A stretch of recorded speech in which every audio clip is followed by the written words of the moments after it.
Guten Tag. This will be part 7 of the Russian-German history series, and it'll probably be around 10 total. Get to the end of the 20th century and the beginning of the 21st century, and I'll probably cut it off around 2005. We're in the 1930s now, and in the Soviet Union, there are three main events that occur during this decade, and all three of them, but particularly uh, the ones that are directly related to repressive measures, greatly affect the ethnic Germans in the Soviet Union during this decade. Now, the first thing is the forced collectivization of agriculture, and this leads to a mass famine, particularly in Ukraine, because uh, once agriculture is collectivized, it allows the Soviet government to extract grain at will, and they extract so much grain deliberately from Ukraine that there's none left, and there's a massive famine. So the collectivization is completed, and then the instrument of the kolkhoz is used to create an artificial famine, the Holodomor, in Ukraine during the years 1932 to 1933.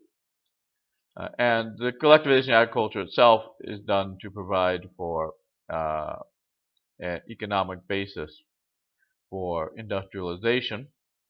And during the 30s, we have the first 5-year plan, which is only 4 years, 1928 to 1932, and then 1933, 1938.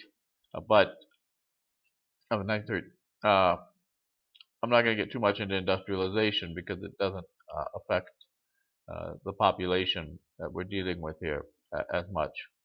And then in 37, 38 is the Great Terror, and there is, as part of it, a specific German operation. So, collectivization of agriculture, the Soviet Union was unable to get enough grain at the prices it wanted to pay from the free farmers under the new economic period to feed the industrial population as well as the military, Communist Party members, government bureaucrats living in the cities, as well as export abroad for hard currency to finance industrialization, to allow the importation of machine tools and other goods, and even to pay foreign experts, including those from the United States, particularly engineers, to assist in the industrialization, building of such cities, and maintaining them as industrial centers such as Magnitogorsk. So this doesn't work because the price the Soviet government wants to pay farmers for food is low. The price they want to charge them for industrial goods is high, and use the difference to finance industrialization. That is, the countryside will be exploited in order to develop the cities. But the farmers just don't provide the grain at the prices the Soviet government wants. Instead, they distill much of it into samogan or moonshine, sell it on the black market. But there is now becoming in 1928 a crisis that they're not able to get enough grain to the cities. So they revert back to the forced requisitions. It's called the Siberian-Ural method. But this isn't the permanent solution because you have to basically declare war on the countryside each harvest to take the grain out. There isn't a permanent mechanism which to automatically take the grain from the countryside without having to fight against the rural population. And in the 1918 to 1921, during the Civil Wars, including in the Volga region, there were pitched battles over farmers defending their property from forced requisition. Now, collectivization of agriculture then is the creation of these collective farms where the farmers would work in kind of militarized style brigades controlled by the Communist Party. And then the deliveries and taxes to the state would all be made first, and that whatever left over would be divided among the farmers already there on the basis of work days, which is not a one-to-one correspondent for days worked. It's a special accounting unit. But they only would get the division of what was left over after the state had already taken the grain. And since there's no longer any family organization to these farms, they have been reorganized collectively as instruments for the state extraction of grain to the cities. There's no way for, or it's very difficult for the farmers to resist handing over, prevent the handover of the grain to the state.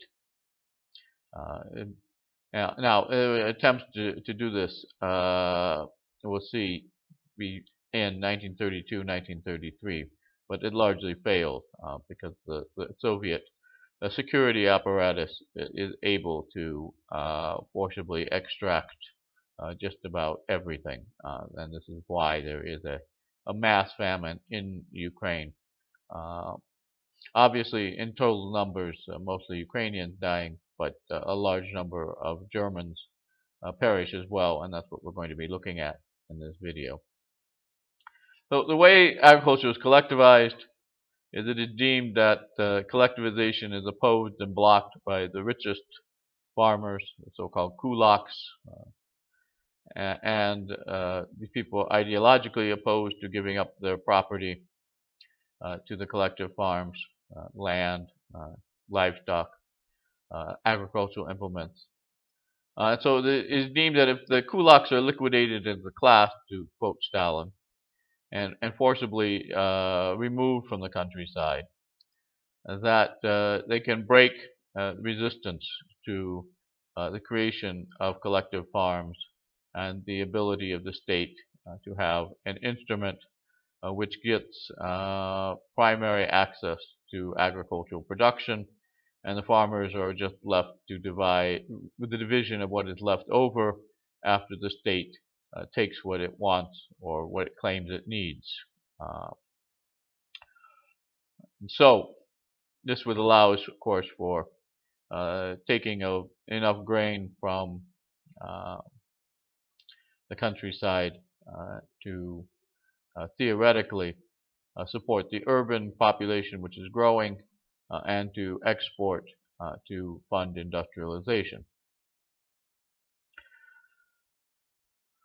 The countryside is divided into basically three classes of farmers. There's some variations as well, but the kulaks, the rich farmers, the middle farmers, the largest number, and the poor farmers who have very little land, or in some cases no land, agricultural laborers who are have no access to land of their own and sell their labor to other farmers.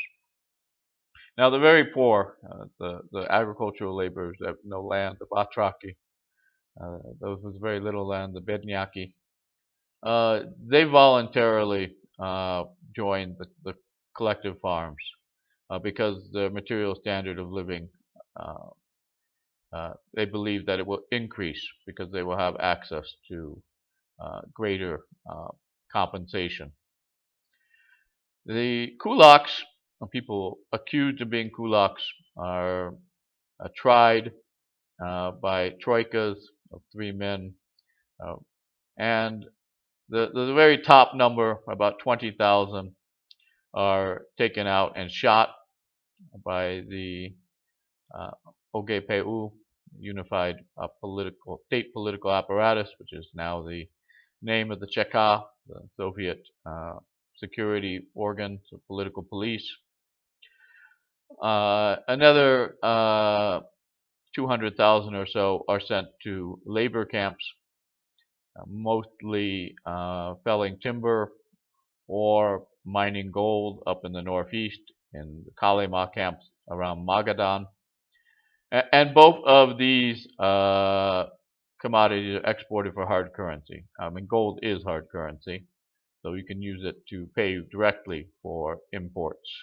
But uh, timber, along with grain, was another commodity being exported to finance industrialization in the USSR. So, in some senses, it provides another labor force uh, for these primary production, that is, to finance industrialization in the USSR and increasingly urbanization. The Soviet labor camps, however, are not able to take in the influx of the entire population accused of kulaks. So the Soviet government invents the idea of a special settlement. These are areas of internal exile that are under OGPU surveillance, but they're basically confined areas of internal exile. People accused of being kulaks are loaded up at bayonet point and dumped in these remote areas in the Soviet far north and the Urals initially, later Western Kazakhstan, later northern Kazakhstan and Western Siberia, told to build their own houses, and then mobilized by the OGPU to be leased out for various economic activities, in addition to having to grow their own food, and primarily the felling of timber, again, a primary importance here, although there are other industries which use special settler labor as well, but it's a type of forced labor. There is a deduction of the wages for the special settlers. It's initially 25%, and it goes down after a couple of years to 5% to fund the OGPU. But for the most part, they can't control where they live. They can't move beyond where they live without special permission from the OGPU, and the OGPU supervises their employment, who they are leased out to. And these areas, of course, being remote and having no suitable housing or food or medical care for them, there's a huge number of deaths initially. But it was a huge number of escapes initially as well into the cities, because until 1934, the OGPU is unable to effectively stop people who are starving to death from fleeing. And in 1934, the OGPU was reorganized as the NKVD, and security preventing people confined to special settlements or these labor exile villages. Initially, they're called Kulak exile villages. They go through a number of names, but the most common and the one that's used for the longest period is special settlements. Right, these confined villages where the people are exiled to and mobilized for forced labor. So these places have a very high death rate. In 1930 and 1931, there's something like 1.8 million people deported to special settlements in the Soviet Union as part of the war against the kulaks to forcibly collectivize agriculture. The Mechanism being that the middle peasants, the majority of peasants, would then fear being branded as kulaks and would, quote, voluntarily join the collective farms to avoid being accused of being kulaks and forcibly deported themselves. So this disproportionately affects a large number of ethnic Germans in Ukraine and the Volga, uh, at least 50,000 from the Volga alone. There's a huge number of deaths. They don't start recording them till 32 and 33, which is the years of the famine. But estimates are that in total, out of the 2.5 million or so people deported as kulaks during the period of time 1930 through 1934, some 600,000 perish as a result of very poor material conditions in the areas which they are exiled to. So the premature excess death rate is very high. And again, there is a targeting, particularly in Ukraine, of Germans and also Poles as being people that, because of their ethnicity, are deemed to be automatically rich, automatically to be kulaks. So they disproportionately are being already a slide from class warfare into warfare against certain ethnic groups. And the Germans will be one of the ethnic groups targeted by the Stalin regime as an internal enemy, as people that are incapable of being properly Sovietized and therefore have to be dealt with extreme measures of repression to isolate them and to punish them. But we already see this starting in the early 1930s. So this is the first mass internal deportations in the Soviet Union, and they're based upon class, but already disproportionately affecting some ethnic groups. Besides the Germans, the one that is notable are ethnic Poles in Ukraine.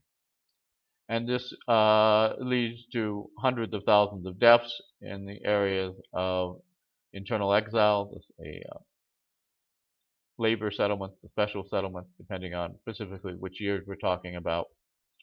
And it allows the Soviet Union to forcibly collectivize agriculture, to create the system of kolkhozes, because having removed the main economic, social, and ideological opponents of collectivization and forcibly sent them to the areas of internal exile.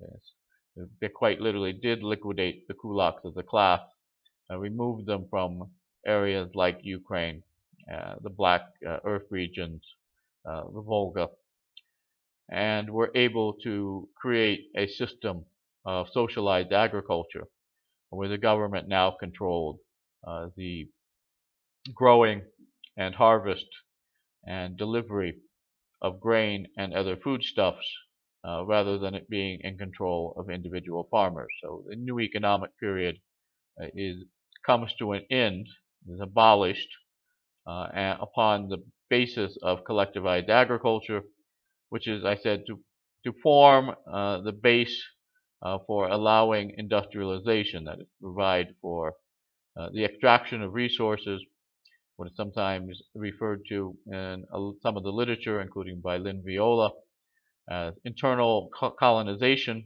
of the countryside to industrialize the urban areas of the USSR, to create the proletariat class that is supposed to be the ruling dictatorship, but when the revolution came in 1917 was very small in terms of the population.